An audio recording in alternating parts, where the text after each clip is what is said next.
reception room at 2 o'clock. So, make sure I've got my slides ready to go here. So, of course, Dan's been teaching on 1st and 2nd Samuel, and he does a fantastic job of bringing out the real key points and the themes for these books. I want to back up a little bit today. I don't want to move forward and teach something I'm not going to do as good a job as he would have. But I want to back up a little bit on something he covered a few weeks ago, which was David and Goliath. And I'm not going to reteach what he did, but I don't know if it's the engineer in me or just my personality, but I just can't get away from the little facts and figures and details. Like I said, Dan does the big picture, why this story is there. But I want to look at some of the details of it, because I think we as Christians have some misconceptions about this story.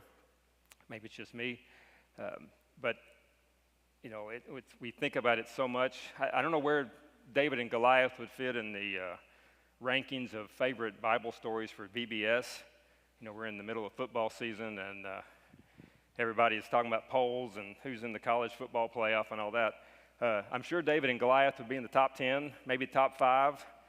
They'd definitely be in the running for the national championship if we were talking about that. It's obviously a great story and one we use a lot for VBS. But I think because of that, we tend to have an idea of it. That I found this cartoon online, or little image. I think this is the way we think of it.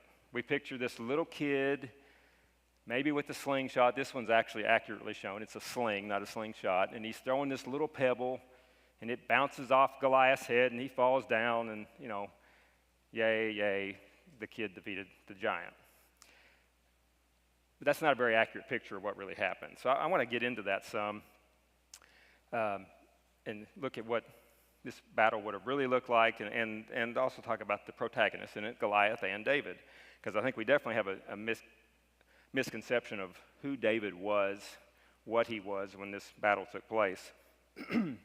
Now, I think Dan had showed a picture of the Elah Valley where this battle takes place. I found this one online, which I don't know how well it's going to show up, but just a kind of a drone view, I guess. But just to give you an idea of the layout of the land, as you can see, north is basically to the right of the picture there. The blue circle is the hill where the Israelite camp would have been, so Saul and his army would have been on that blue hill.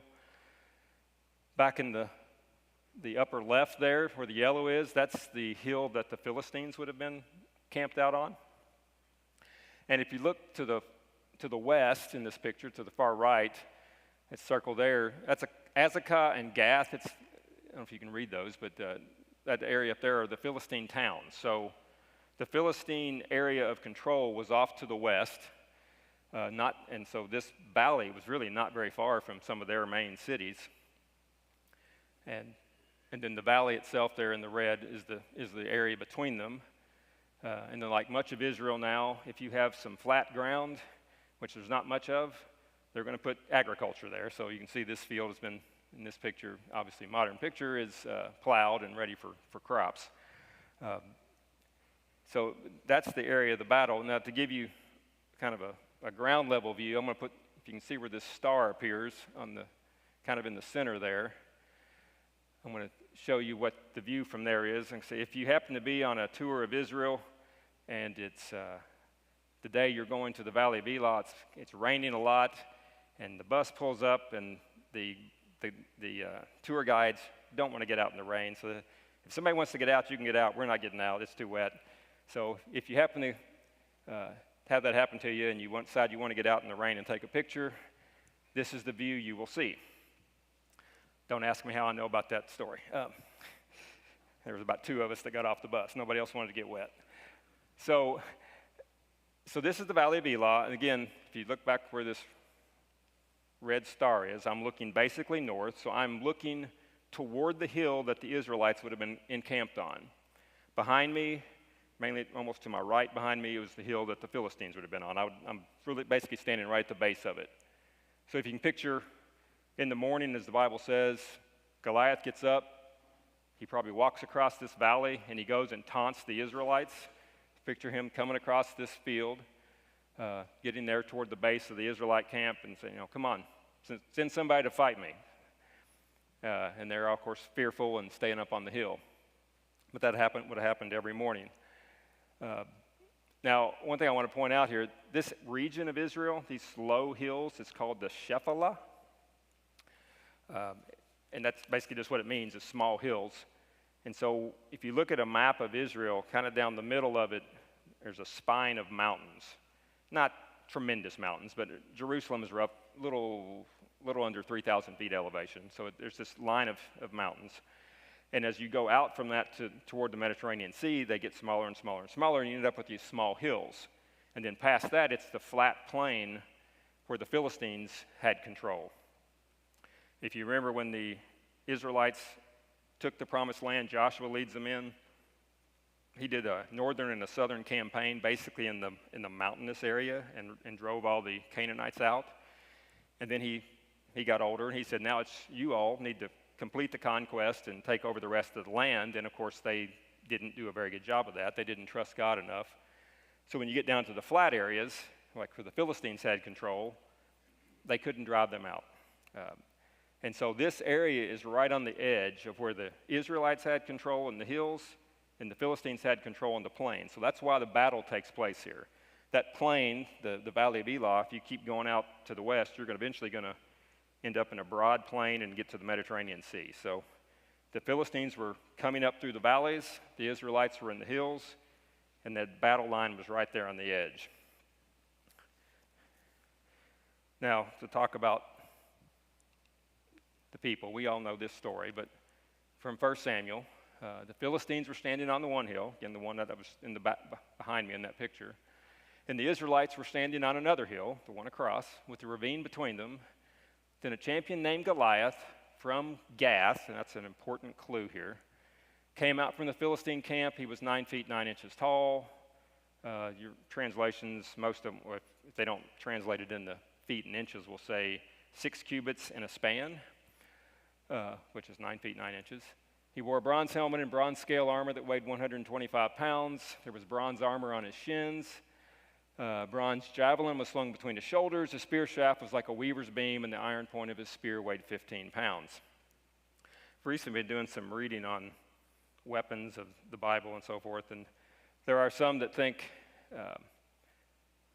the term javelin there is probably misplaced. Nobody's really sure on some of these words that it's probably his sword, actually, which would make sense later in the battle. But his sword slung between his shoulders, and there's ancient carvings and reliefs that show these ancient people of that time wearing their sword in a sheath behind their back. His spear shaft was like a weaver's beam. I think that's some kind of, probably actually more of the javelin. It's something you can throw, and that was probably something that had some mechanical contraption to it where you could throw it even farther than normal. Either way, all of it was big, heavy, something you would expect on somebody who's 9 feet 9 inches tall.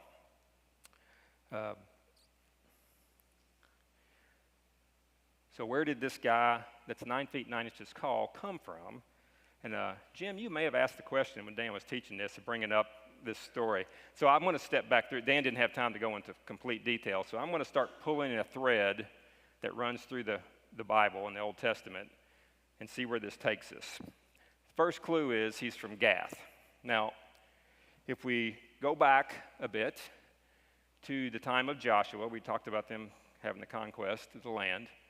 Joshua 11, at that time, Joshua went and destroyed the Anakites, next clue, from the hill country, from Hebron, Debir, and Anat. Remember I said they took control of the hill country and ran all the Canaanites out. That's what this is telling us. From all the hill country of Judah and from all the hill country of Israel, Joshua totally destroyed them and their towns. No Anakites were left in Israelite territory. Only in Gaza, Gath, and Ashdod did any survive. Well, Gaza, it's the same Gaza we hear in the news every day right now. It's that area right along the Mediterranean coast in the plain. Gath and Ashdod are right in that same area just north of it. So this Gaza, Gath, and Ashdod are all, that's the the Philistine region that they did not drive them out of. So we have Goliath was from Gath. Gath is one of the places that these Anakites lived. Let's pull the string a little farther here. If you back up to Numbers, Israelites are ready to take the promised land. They're going to go into, of course, destroy Jericho, then move on through the rest of the land. They send out the 12 spies.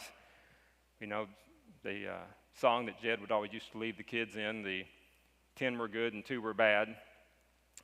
If you remember the report from the 10 fearful bad spies, this was them talking. Numbers 13, the land through which we have gone and spying it out is a land that devours its inhabitants, and all the people whom we saw in it are men of great size. There also we saw the Nephilim. The sons of Anak are part of the Nephilim, and so we became like grasshoppers in our own sight, and so we were in their sight. So we talked a second ago, we had Anakites and Gath. Now it tells us the sons of Anak, which would be Anakites, also have this name of Nephilim. Where did that come from? Who are these people? So there's not a consensus in what Nephilim means. And by the way, when you look at these Hebrew words, the English forms of it, when you see im on the end of one, that's basically like putting the s on the end of an English word. It's plural. So these Nephilim, or these people, some groups translate them simply as giants, which obviously fits in with Goliath being 9 feet 9 inches tall. Others translated as fallen ones. And that's kind of an interesting term, if that's correct, because as we see here in a minute, as I keep pulling this thread that we're going down. So we have Gath has Anakites. Anakites are called Nephilim. And we back up a little bit farther, back all the way to Genesis 6. Here's the Nephilim again. So the Nephilim were on the earth in those days. Now remember, this is after the fall, after Cain and Abel. Cain kills Abel. Seth is, Adam and Eve have another son, Seth, to take the place of the righteous Abel. It's after that, and here we have this account here. The Nephilim were on the earth in those days, and also afterward, which is interesting, when the sons of God went to the daughters of men and had children by them. They were the heroes of old, men of renown. Now, I read this for, up until probably 20 years ago, and I convinced myself that, okay, we had Seth, he's righteous. His descendants were probably following God, so they're the sons of God. That makes sense. Now, you had Cain before, who already killed Abel. His kids were probably bad, and so they were called daughters of men, and it would have been sons of men too, but in this case, daughters of men. I thought, okay, so this is the descendants of Seth. They're marrying the descendants of Cain, and Cain's influence is causing problems. I said, up until about 20 years ago, I thought that was right. And then somebody started pointing out a few things to me. I thought, oh, well, this is a really weird story, but I see where you're coming from. So, sons of God is, in Hebrew, Ben-I Elohim. So Elohim, you've heard Dan talk about it a lot, is the word for God. Ben means son of. So sons of God went to the daughters of men. Well, what does that mean? Well, there's 2 places in the Bible where the term Ben-I Elohim is used. One's here, and one is in the book of Job. And it's used twice in Job. And if you remember how Job was laid out, it talks about how righteous Job was and how good he was. And then it comes to this verse 6. One day the Ben-I Elohim, the sons of God, came to present themselves before the Lord, and Satan also came with them. Well, the Lord's in the heavenly realm, yet Satan with them, and these sons of God are there. So who are these people? And then, of course, the story, Satan asked to take away all of Job's possessions and family, and he does. But Job still won't curse God, so he comes back the next chapter. On another day, the sons of God came to present themselves before the Lord, and Satan then also came with them. Of course, Satan then gets permission to harm him physically. But we know how that story turns out. But sons of God. So if you go to the Septuagint, which is the ancient Greek translation of the Hebrew Scriptures, for sons, they translate it angelos. That's where we get the word angels. And just from the context here, it's hard to imagine anything other than sons of God being angels in heaven that are coming before God. And Satan was an angel, so he's with them, even though obviously turned bad. But so, if sons of God are angels, and then we go back to here, sons of God probably is not the sons descended from Seth. They're somehow angels. We know angels can come to earth in human form. If you look in the New Testament, this is true. Hebrews 13 talks about be hospitable to strangers, because some people have unknowingly hosted angels. So angels can take the form of men. And apparently they did.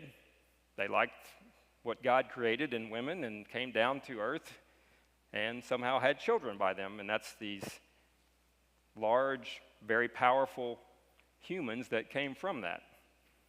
Weird story. All I can say is it's in there. Any comments, questions? Okay.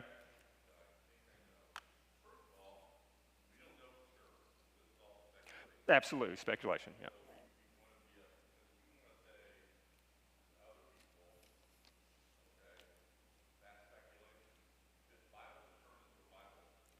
Yep.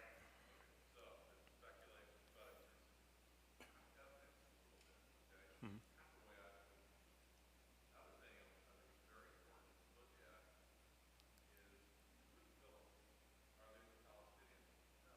Right.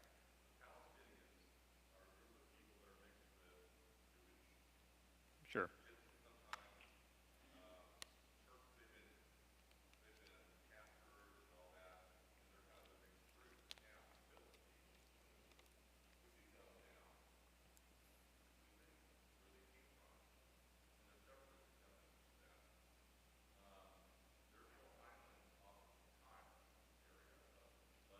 Right.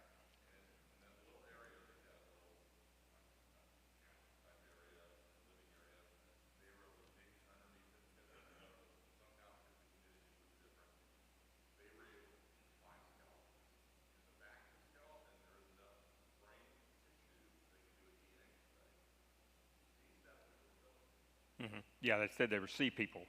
Right. Right.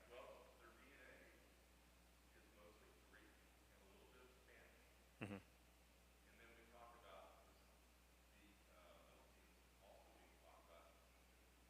Yeah. Right. Right. Right.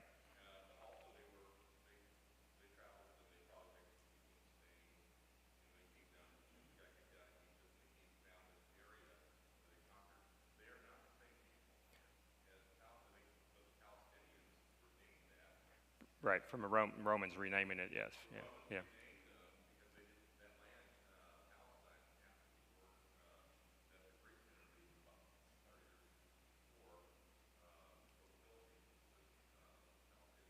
Yeah. Yeah. Sure. Sure.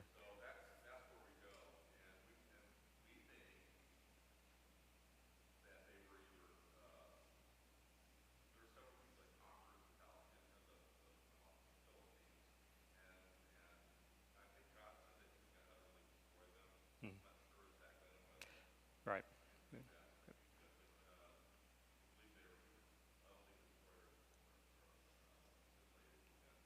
Right. Right. But like I said, it's an odd story. But if you go back to things like Greek mythology, if you recall, Zeus was always cruising around trying to find some fair maiden. Um, oh yeah, that's Greek mythology. Well, it could be that the Greeks, you go back far enough, it's, yeah. Right. Well, it doesn't, we don't know that, but I think that's what it's telling me. We know Noah's descendants, obviously, or Noah's line doesn't seem to have any Anakites or Nephilim in it. But we have no idea about Noah's wife and his sons' wives and what was mixed there. So, yeah. Like I said, it's weird, but it's there. Yeah, Damon.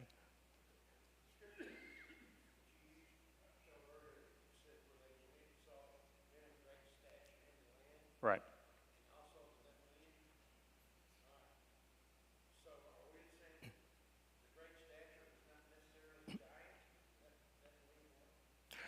I think it's mixed together. I don't know that I would separate them, but I'm speculating somewhat that they just saw that was a known race, if you will, or that these Nephilim, and they're tying them in with the Anakites, the same, because it says the sons of Anak were Nephilim, and yeah, probably just different names for the same group of people who are apparently descended somehow from angels. Yeah.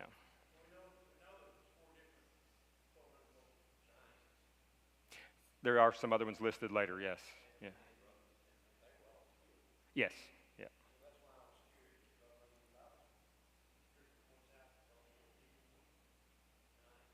Yes. Well, I don't know if it's talking about the same ones or not. I mean, you could have obviously people that weren't that big and maybe still call them great stature. It's not clear to me, but it's just interesting. If you, like I said, you pull the thread, Goliath seems to have an origin if you go back far enough to this group here of Nephilim and his brothers that you mentioned. Yeah. So anyway, it's there. So that's one side of it. I wanted to bring that out because I knew you said something about it, Jim.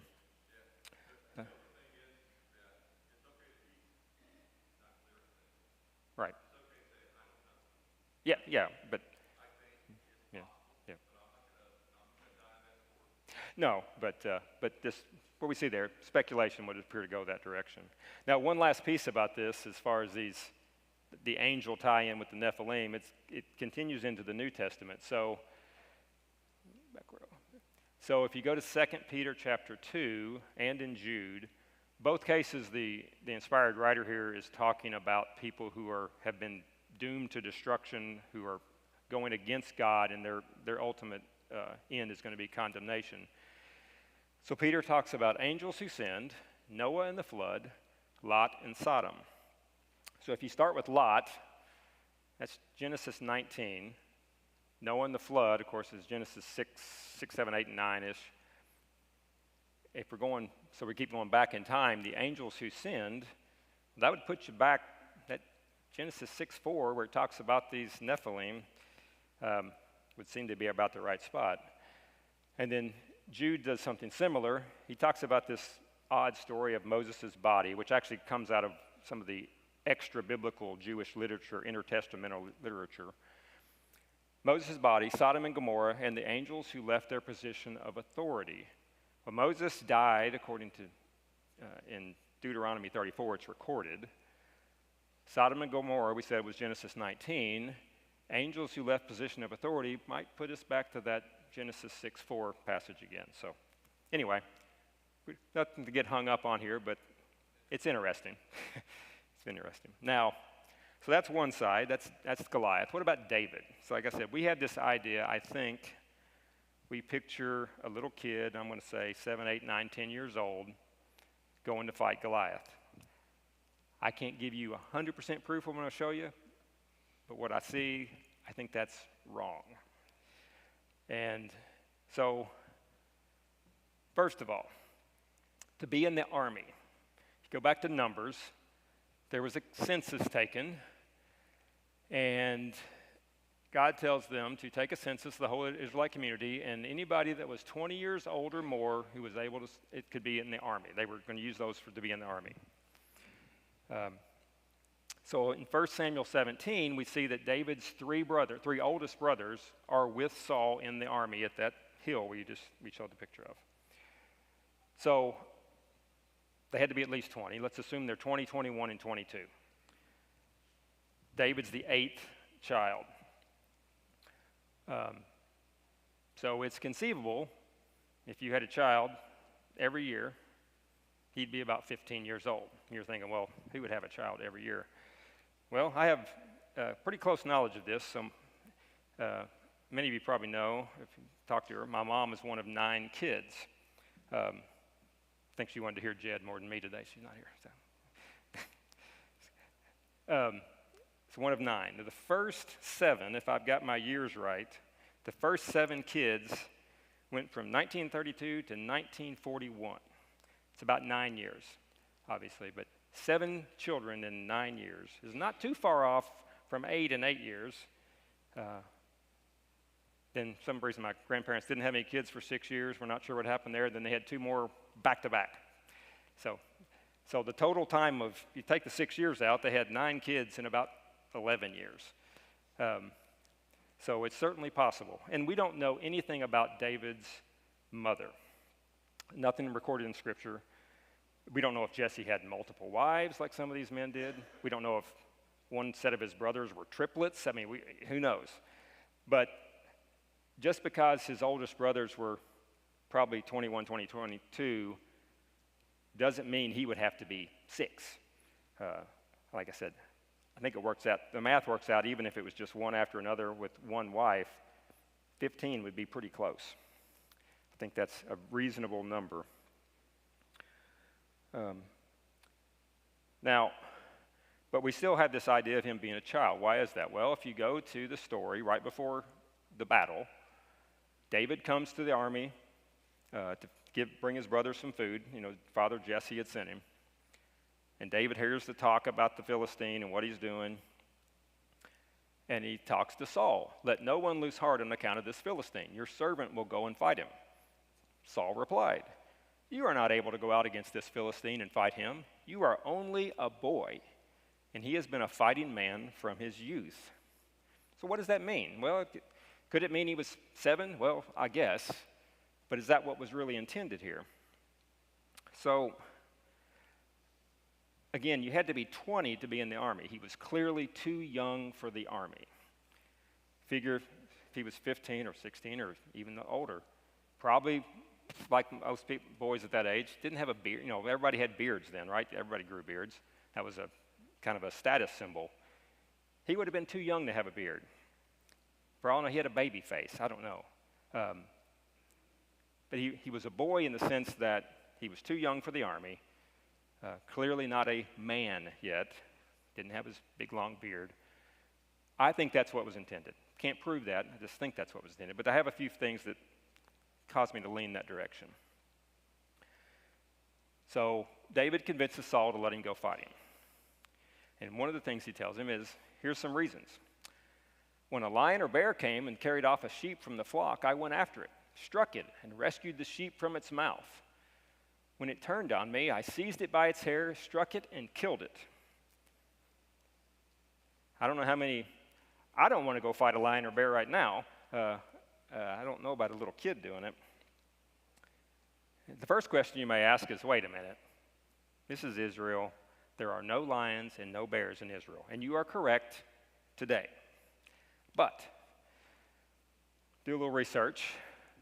On the left there is the distribution, the ancient distribution based on all kinds of records beyond just the Bible and probably bones and everything else they found. The ancient distribution of lions. Now the right side of that, going in the Middle East over toward India, they have a subspecies called the Asiatic lion, which is slightly smaller than the African lion, but basically the same animal. They only exist today in one small little national park in India. But they know they used to roam throughout the Middle East, Palestine, and so forth. So that's what that arrow's pointing at. So that is an undisputed fact. Syrian brown bear. Currently, I know they're in Iran. I don't know if there's any in Syria anymore. But again, once again, they know that their range was much broader than that. It was through Turkey and up at even southern Europe, and including Israel. And they're pretty good-sized bears. There's limited numbers now, I think mainly in Iran. But they definitely existed, and David's talking about killing them. Like I said, I think you have to be pretty tough to kill a lion or a bear. He was doing it without his 30-06, so probably not a little kid. And mentioned, like I said, somebody say something? Yeah, right, yeah. It's up close and personal, yeah. And it mentions here, he struck it and rescued the sheep from its mouth. Now, it doesn't tell what's going on with struck it there. I'm leaning to probably he was using that sling, but he does later talk about seizing it and killing it, which would have been a sword. But anyway, so bears. So anyway, David convinces Saul And he's like, well, I think Saul was like, well, I'm certainly don't want to go fight him, so yeah, if you want to, yeah, go at it. So what's he do? Saul dressed David in his own tunic. Now, I think this is NIV. ESV actually says own armor. But he put a coat of armor on him and a bronze helmet on his head. And David fastened on his sword over the tunic and tried walking around because he was not used to them. Remember, he's a shepherd. He's going out with the sheep. He needs something light as a weapon. That's why he would have used a sling, something easy to carry. But notice, Saul dressed David, whether it's his tunic or his armor, either way. Tunic was what they wore under the armor, just a long cloth garment to help protect your, I guess, skin from the armor. In his own tunic. Well, wait a minute. If we look back at Saul, remember when Saul was anointed by Samuel, and then the Lord has all the people come present. I think it was at Mizpah, and I may be off in the town. Has all the Israelites come together because he's going to present this new king to them that they demanded. And they start going by clans. They pick the tribe of Benjamin. Then they pick the clan of Kish, Saul's father. And then it's time to find Saul. And Saul, remember, was out hiding with the baggage, it says. He was kind of keeping a low profile, even though he'd already been anointed. And it said this. So they found him, and they brought him out. They ran and brought him, Saul, out. And as he stood among the people, he was a head taller than any of the others. So he's apparently the tallest man in Israel. So explain to me, if Saul's ready to send David out to fight Philistines, he's the tallest man in Israel, why would he put his tunic or his armor on a little kid? It would just drown him, right? David had to be big enough to fit into this thing. It wouldn't make sense otherwise. And it doesn't say, if you look at that, it doesn't say David put it on and he was swallowed up like he was wearing a blanket. It says he was not used to them. He was a shepherd with a sling. He wasn't used to trying to fight with armor on. It doesn't say they didn't fit him, he just wasn't used to them. Second clue, if you recall when, after Saul had displeased the Lord and took his spirit away from him, he sent Samuel to anoint the new king. And he sends him to Jesse, David's father, has all the sons line up. Of course, David wasn't there, just the oldest 7 were there.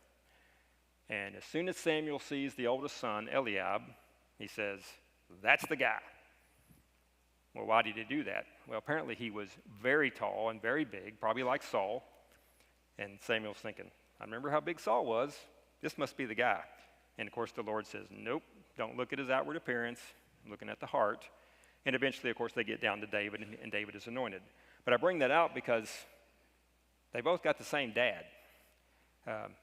Not much reason to think that David was some little pipsqueak. His brother was huge, apparently. I think David was pretty big, too, which would explain why he could fit into Saul's armor.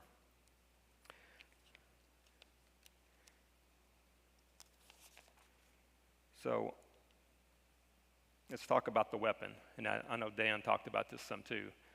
Remember, it is a sling, not a slingshot. And I'm supposed to have a cross through my slingshot there, and I guess I lost that. Anyway, it's not a slingshot. It's a sling.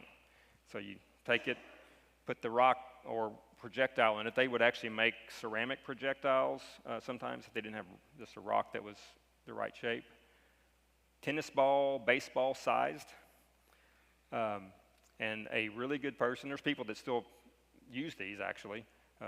Some of them are just for a hobby, but I think there's actually some groups, I forgot, I think it was in the Middle East, that actually still have people that are really good at it and still use them for hunting. Somewhere, a really good person can get upwards of 100 miles an hour with a sling. And so you picture a baseball-sized chunk of rock coming at you at 100 miles an hour. This was not a toy. This was a pure lethal weapon. Lots of armies, they have lots of, again, reliefs and discussions, ancient texts about armies with slingers, as they called them, being a very important piece of those armies. So when the battle actually happens here, the Philistine, of course, taunts David a little bit. and then starts moving to him to kill him, or as he thinks he's going to do. As the Philistine moved closer to attack him, David ran quickly toward the battle line to meet him. Reaching into his bag and taking out a stone, he slung it and struck the Philistine on the forehead. The stone sank into his forehead, and he fell face down on the ground. And again, going back to the cartoon, I've seen different ones written up. You've got the little kid, and you see this little indentation in Saul's forehead, and like you pinch your skin a little bit, and it kind of leaves a little divot there momentarily. That's what we see. That's not what happened. Remember the 100-mile-an-hour stone coming at somebody's head? Saul's forehead would have disappeared.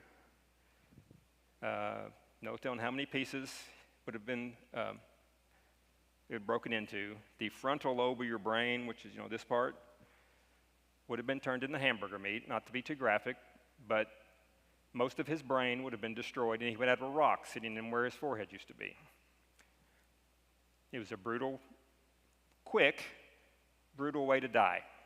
But he would not have had a little divot on his forehead fell down. Most of his forehead was gone. That's what slingers could do. Everybody probably old enough to remember the movie from 30, 40 years ago, the Mel Gibson movie, Lethal Weapon. I think, my personal opinion is David was a lethal weapon with a sling. He was a little kid. He was used to doing it. He was used to protecting his sheep. He was used to throwing these things at lions and bears to kill them, to keep them away from the sheep. And Goliath didn't have a clue what he was getting ready to get into. And he literally lost the forepart of his head when that happened. And then later on, he lost the rest of his head. So if you go to the next verses there, so David triumphed over the Philistine with a sling and a stone. Without a sword in his hand, he struck down the Philistine and killed him. So he died because of the sling, like I said, because a good part of his brain was no longer there. And then David ran over and stood over him. He took hold of the Philistine's sword and drew it from the scabbard, and he killed him. He cut off his head with the sword. Now, he was already dead, according to that first verse. But this goes another clue of who was David. So every weapon that was talked about in the description of Goliath was large and apparently bigger than normal, which would make sense because he was huge. Again, that earlier translation doesn't say sword. Like I said, I found some ones that reference it, think it should have been sword, but it doesn't describe the sword in its size. But if Goliath's 9 feet 9 inches tall, he probably had a bigger than normal sword. And we do have a clue about that. So if you recall, later on in the story, when Saul decides he wants to kill David, and David has to flee from him, he flees and heads to the town of Nob, the priests of Nob, and he doesn't have time to get a weapon. He doesn't have time to get anybody that's his friend. He's just on his own fleeing. And if you remember, the priests come up and say to him, "What's going on?" And David said, somewhat of a lie, but he said, "I'm on a mission from Saul, secret mission, didn't have time to stop and get anything. Do you have any weapons here?" And the priest says, "The sword of Goliath the Philistine, whom you killed in the valley of Elah, is here. It is wrapped in a cloth behind the ephod. If you want it, take it. There is no sword here but that one."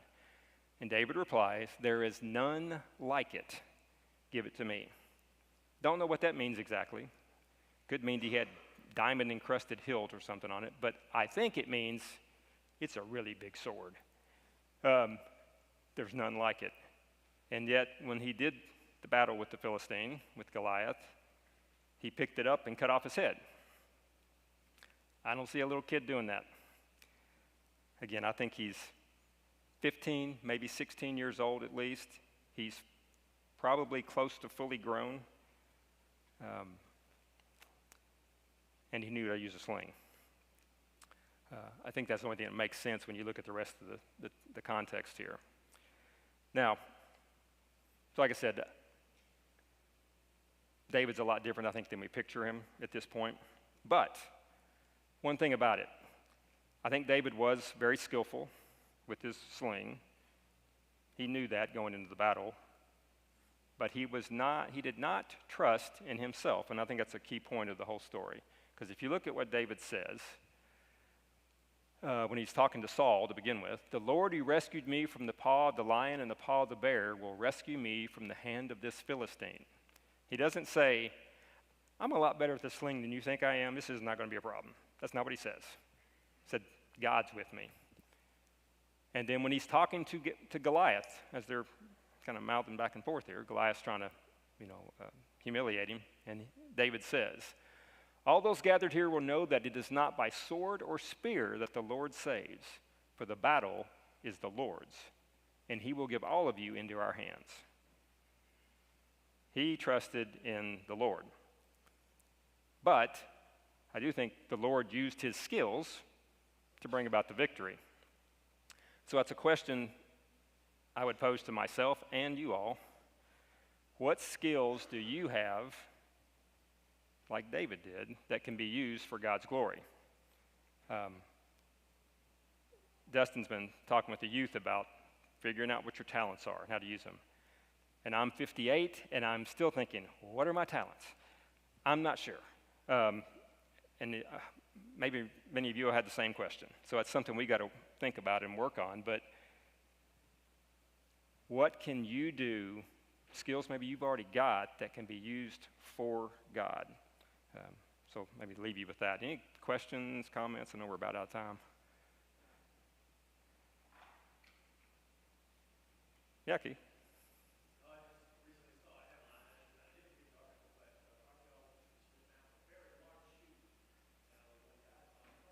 Yeah, okay.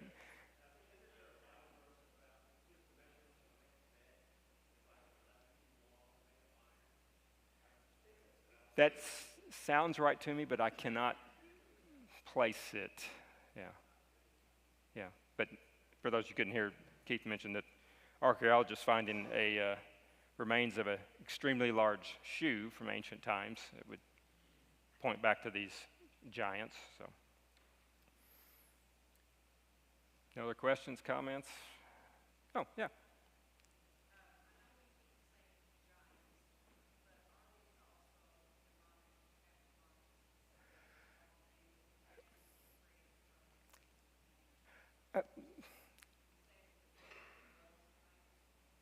Yeah, I mean, clearly, we have this description of Goliath as being very large. Were all the Nephilim like that? And is it because, some have said, it's because they were just powerful individuals, because they're somehow bred with angel, however that, again, how that works, I don't know. But it could have something to do with how they came about and their attitudes toward God, maybe, and so forth. So it's questions that I don't have answers to, other than looking at what here and trying to piece together what the Bible gives us. So anyway, it's a strange story, but God triumphs in the end with David, so that's all we know. We do know that part. So anyway, anything else? Let y'all have a few minutes for worship. Thank you for your time.